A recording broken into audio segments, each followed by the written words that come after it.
اعلیٰ حضرت رحمۃ اللہ تعالیٰ علیہ، آپ چونکہ بہت بڑے عالم تھے، آپ کے بارے میں آتا ہے کہ آپ نے، لوگ کہتے ہیں دوسرے مخالفین کہتے ہیں، مگر ایک بات یاد رکھنا، جیڑا بندہ معاشرے سے بڑا ہوئے گا نا ان دے مخالفین بھی اور نہیں ہوں گے، جنہ بندہ بڑا ہوئے گا انہیں مخالفین زیادہ ہوں گے، چاہے دنیاوی فیلڈ ہے چاہے دین دی فیلڈ ہے، گل بالکل بجائے۔ اعلیٰ حضرت رحمۃ اللہ تعالیٰ علیہ آپ کے بارے میں کہتے ہیں، لوگ دوسرے کہتے ہیں مخالفین، کہ آپ نے تو کفر کی مشین لگائی ہوئی تھی، ہر بندے پہ فتویٰ، ہر بندے پہ فتویٰ۔ میں کیا ہر بندے پہ فتویٰ نہیں لگاتے تھے، فتویٰ اس کے خلاف لگاتے تھے جو کفر کرتا تھا۔ اب میں مثالیں دینے لگا، ذرا غور کے ساتھ، آخری بات ہے اور بڑی قیمتی اور وزنی بات ہے۔ ایک مولوی صاحب نے لکھا اس دور میں، بڑا بڑا مولوی سی، کوئی انہوں ہاتھ نہیں پاندہ سی، انہیں لکھا کہ اگر حضور علیہ السلام کے بعد کوئی نبوت کا دعویٰ کر دے تو حضور کی ختم نبوت پہ کوئی حرف نہیں آئے گا، معاذ اللہ۔ اس نے یہ لکھا، جب اعلیٰ حضرت نے اس کی تحریر پڑھی فوراً آپ نے خط بھیجا، فرمایا بھول گیا تو بھول گیا ہے، قرآن نہیں پڑھا، ما کان محمد ابا احد من رجالکم ولکن رسول اللہ وخاتم النبیین۔ فرمایا توبہ کر، خاتم النبیین حضور کی ذات ہے، حضور کے بعد کوئی نبی نہیں آ سکتا۔ وہ کہنے لگا میں صحیح لکھا، فرمایا تو کافر ہو گیا، جیڑا حضور تو بعد مننے نبی آئے گا وہ مسلمان رہندا ہی نہیں ہے، کافر ہو گئے ہیں۔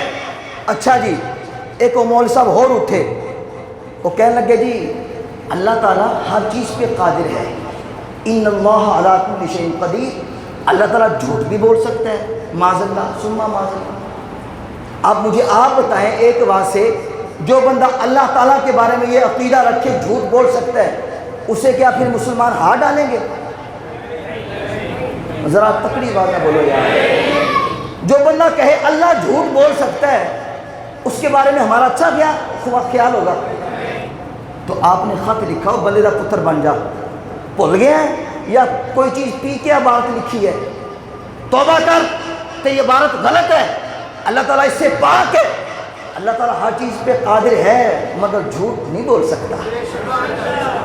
وہ کہنے لگا نہیں میں صحیح لکھا ہے، فرمایا تو بھی کافر ہے، پاویں جڈا مرضی مولوی ہے، لیکن احمد رضا کی نظر میں تو زیرو ہے، زیرو سے بھی نیچے۔ ایک مولوی اور اٹھا، وہ کہنے لگیا جیسا حضور کا علم ہے ایسا علم تو جانوروں کے پاس بھی ہے، پاگلوں کے پاس بھی ہے، معاذ اللہ۔ حضور کا علم معاذ اللہ جانوروں جیسا ہے، پاگلوں جیسا ہے۔ آپ نے پھر لکھا توبہ کر ظالمہ، کیوں کافر ہو کے مرنا ہے، تیری عبارت غلط ہے۔ وہ کہنے لگا نہیں میں نے صحیح لکھا، فرمایا تو بھی کافر ہو گیا ہے۔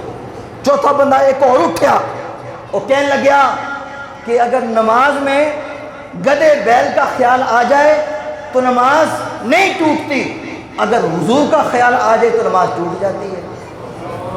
استغفر اللہ۔ اس تحقیق کیا لکھی، اگر نماز میں گدے بیل کا خیال آئے گا تو عزت سے نہیں آئے گا، تعظیم سے نہیں آئے گا، اگر حضور کا خیال آئے گا تو عزت سے آئے گا، لہٰذا نماز میں غیر خدا کی تعظیم کرنا حرام ہے، یہ نماز ٹوٹ جائے گی۔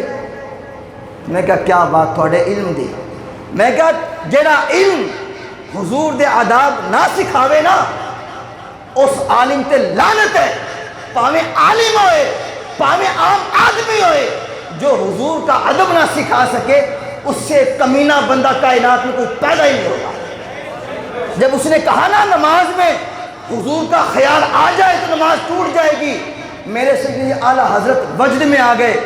آپ نے فرمایا تم کہتے ہو اگر نماز میں حضور کا خیال آ جائے نماز ٹوٹ جاتی ہے، احمد رضا کہتا ہے جب تک نماز میں حضور کا خیال نہ آئے نماز ہوتی نہیں۔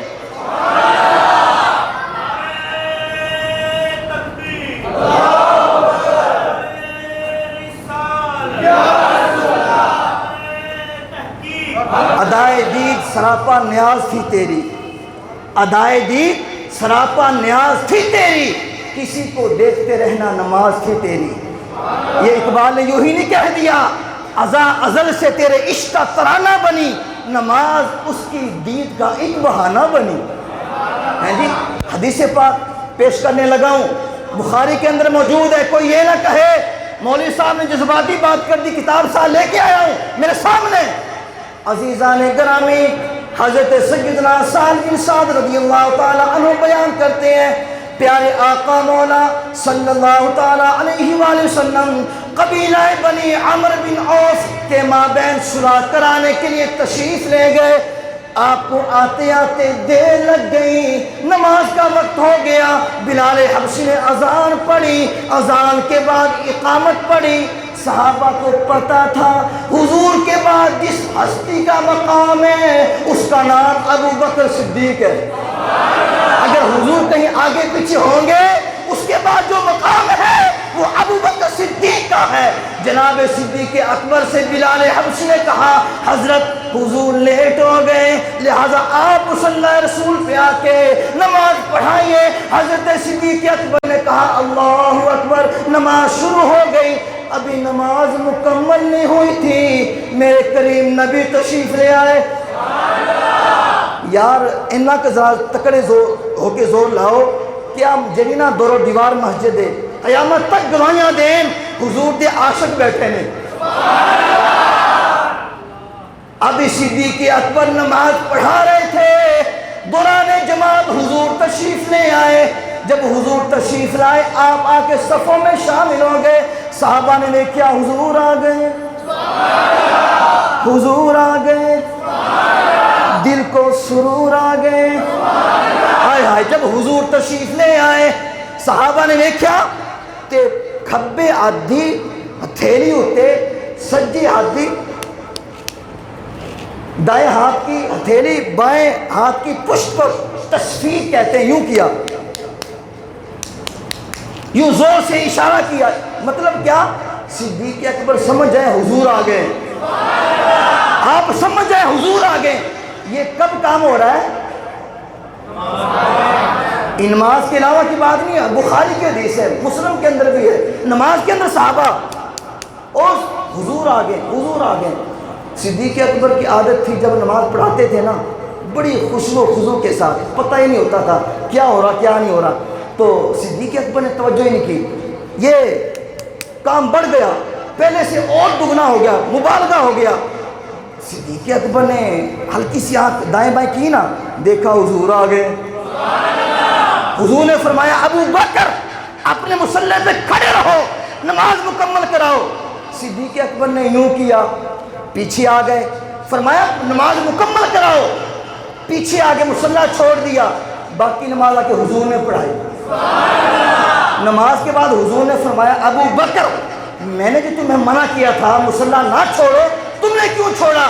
عرض کیا، حضور ابو قحافہ کے بیٹے کو کیسے جرأت ہو سکتی ہے کہ اللہ کے رسول کی موجودگی میں لوگوں کو نماز پڑھائے؟